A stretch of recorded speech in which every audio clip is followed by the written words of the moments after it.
dito? Marlon, Bernie, hindi ba kayo marunong maglinis? Tingnan nyo nga yung mga gamit nyo. Nakakalat lahat. Alam nyo naman siguro, nagaling ako sa maayos na pamilya. Kaya hindi ako sanay sa mga ganyang dumi. Pasensya na, Bea. Ma'am Bea. Kakauwi lang kasi namin trabaho, kaya hindi kami nakapaglinis eh. Pasensya na talaga. Hindi na maulit. Tama yun, insan. Basta yan o, Ma'am Bea. Alam namin na maarte kayo, tsaka sanay kayo sa magagandang bagay. Huwag kayong mag-alala. Susumikapan namin na ayusin palagi. Ang amin lang sana huwag kayong magalit sa amin. Alam namin na malit lang naman yung puwang namin dito eh. Sinusunod naman namin yung patakaran nyo eh. Sana lang talaga. Hindi ko nga rin alam bakit ko kayo pinatuloy dito. Dagdag lang kayo sa sakit ng ulo ko. Tapos, mabaho na nga, madumi pa, at ang bababa pa ng pamumuhay nyo. Ano mangyayari pag may nakakita sa inyo dito? Ano na lang ang sasabihin sa akin?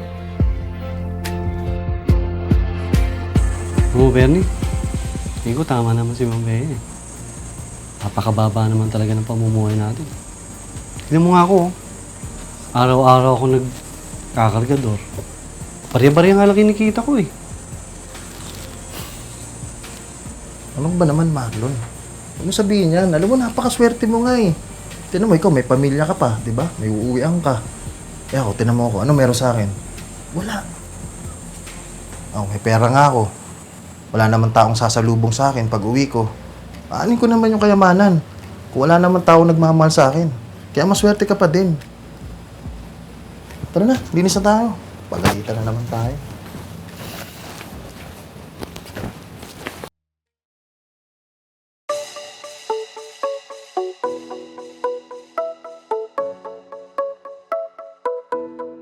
Buti na lang talaga at hindi ko kailangan maghirap. Ang buhay dapat maganda lang, maayos at malinis. Hindi kagaya ng iba dyan na kawawa naman.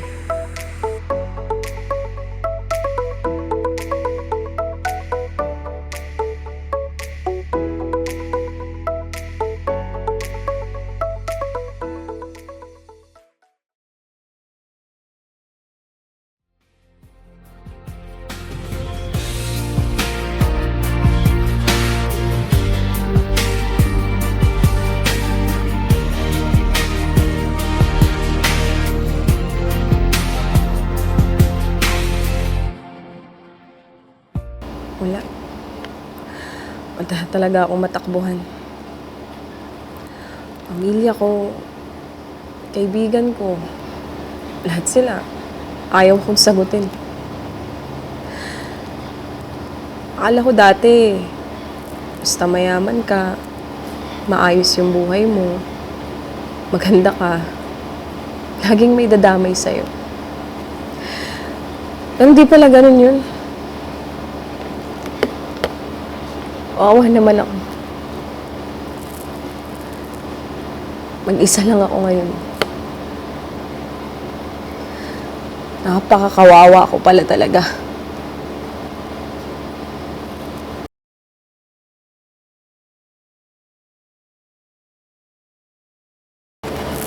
Okay ka lang?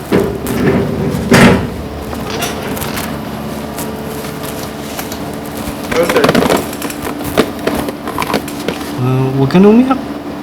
Dito naman kami, oh. Oo nga. Alam ko naman, mababa yung tingin mo sa amin. Pero, siyempre, tao ka lang naman eh. Sasaktan ka. Kailangan mo din ng tulong. Tama si Marlon. Kung ano may nasabi mo sa amin noon, kalimutan mo na yun. Hindi man kami mayaman, wala man kaming ganito, kayaman o kagandang bahay. Pero, marunong naman kami rumispeto. Kasi, sa totoo lang, yung yaman at ganda ng damit, nawawala yan pag walang-wala ka na. Pero, yung pagtulong sa kapwa, yan, Yan yung tunay na yaman. Alam mo, maraming salamat sa inyo Tsaka, Marlon, Bernie, pasensya na kung ano man ang mga nasabi at nagawa ko sa inyo. Pinanghama ko kayo noon kasi akala ko mas nakakaangat ako kaysa sa inyong dalawa Akala ko kasi laging yaman, ganda, yung sukatan ng halaga ng tao. Pero hindi pala. Kasi tignan nyo ngayon. Kayo yung dumadamay sa akin. Intindihan ka naman namin, be. Kala kasi ng ibang tao, porket, yan, marami ka ng pera, kompleto na. Kami nga, araw-araw kami nagdurusa Pero ayos lang. Kasi, alam namin, may pamilya kaming uuwian at nagmamahal. Mas mahirap kung marami kang ng pera, pero wala ka namang katakbuhan na kaibigan at pamilya. Ganito lang yan Isipin mo na lang, Bea. Sino pa ba magtutulungan? Tayo-tayo lang, di ba? Magpipinsan tayo. Magkakadugo tayo. Alam mo, itong ganda ng bahay mo at ganda ng damit mo, hindi importante yan. Dahil ang importante, yung pagtulong sa kapwa at respeto. Yun. Tignan mo si Marlon, di ba? Di nga siya mayaman. Mayaman naman sa pagmamahal sa pamilya. Ako, wala man akong ganito kalaki o napundar na kayamanan, pero mayaman naman ako sa karanasan at katatagan. At ikaw, sigurado ko naman na matututo ka rin yumaman sa pagrespeto ng tao. Matututunan mo rin yan simula ngayon.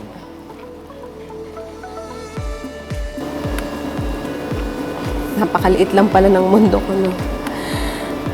Maraming salamat sa inyong dalawa. Kasi dahil sa inyo, naramdaman ko maging tao. Buti pa, labas tayo. Sagot ko. Ang bala. Para sa'yo. Pinsan. Makakaranas din ako ng libre mo. Syempre naman. Nahihinahan ka pa sa akin. Saan mo gusto?